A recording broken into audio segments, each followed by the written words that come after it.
इसके बाद देखो यहाँ पर जब हम गियर कटिंग काम करते हैं ना, तो ये आपका मिलिंग मशीन का टेबल है, ठीक है। मिलिंग मशीन के टेबल को यहाँ पे एक डिवाइडिंग हेड हम फिट कर देते हैं।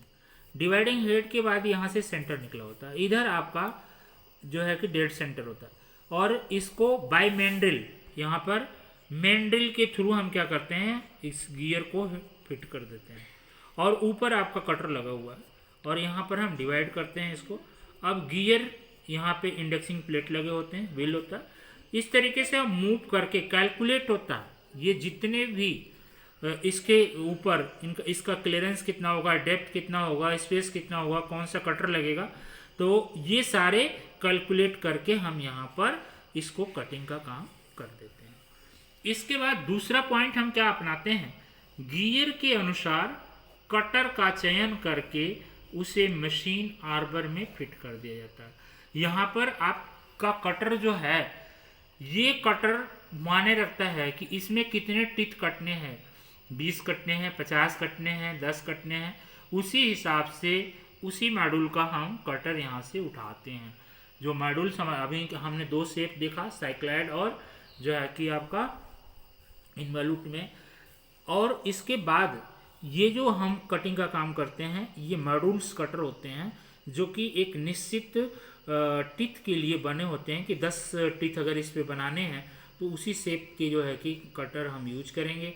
20 बनाने हैं, 25 बनाने हैं, रैक बनाने हैं, सबके अलग अलग नंबर्स के कटर आते हैं। इसके बाद गियर के अनुसार कटर का चयन करके उसे मशीन में फिट कर दिया जाए। मशीन को चलाकर फीड देना चाहिए, ठीक है। मशीन को चला करके फीड दे देनी चाहिए, क्योंकि पहले फीड दे उसके बाद चलाएं तो फिर मुश्किल हो जाएगी। एक दांत की कटिंग करने के बाद दूसरे दांत के लिए इंडेक्सिंग कर लेनी चाहिए। एक बार अगर ये पूरा कटर आपका ये यहाँ से मूव कर गया तो फिर दोबारा टेबल को पीछे लाओ। इसके बाद फिर इसकी इंडेक्सिंग करो। इंडेक्सिंग में यहाँ पर कैलकुलेट होता है कि कितना चक्कर हम लगाएंगे और ये सरकम्फरेंस कितना आगे मूव करेगा। इसके बाद मशीन को दोबारा चला करके फिर पुनः उसी स्थिति में कटिंग का काम हमें करना चाहिए। इसके बाद आपका आता है दूसरा जो तरीका है बाय होविंग। इस पर गियर की जो कटिंग हो रहा है बाय होविंग कैसे किया जाता है, ये मास प्रोडक्शन में यूज किया जाता है। ये इस विधि में इस पर गियर के दांते काटने के लिए एक प्रकार का कटर जिसको हम होब के नाम से जानते हैं, ठीक है, ये होब के नाम से जानते हैं।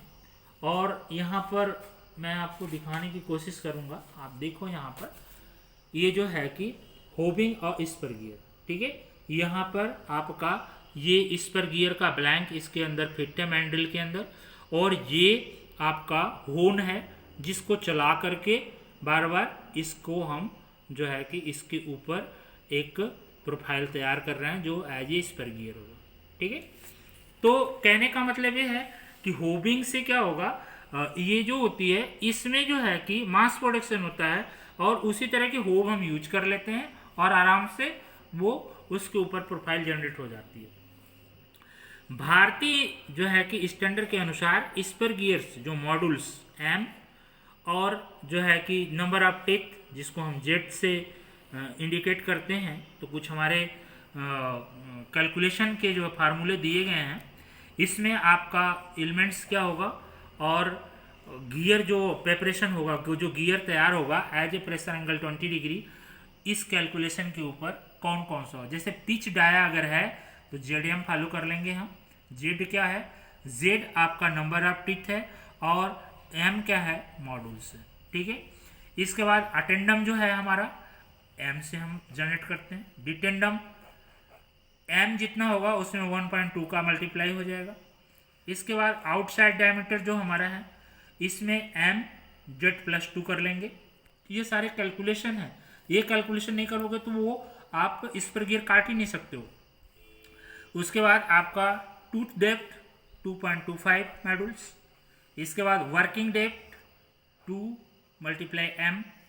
इसके बाद टूथ थिकनेस कितना होगा, ये 1.7508 मल्टीप्लाई मॉड्यूल्स।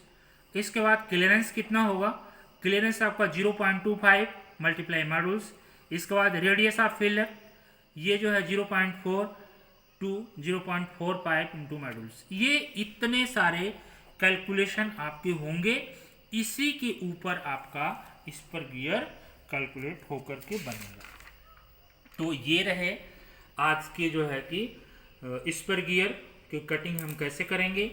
स्पर गियर की कटिंग हम दो तरीके से, बाय इंडेक्सिंग मेथड और बाय होविंग, और उसके कैलकुलेशन, एलिमेंट्स और गियर्स के टाइप्स और गियर कटिंग, गियर के टर्म्स, ये सारे जो है कि आपको वीडियो के माध्यम से बताने की कोशिश किए हैं।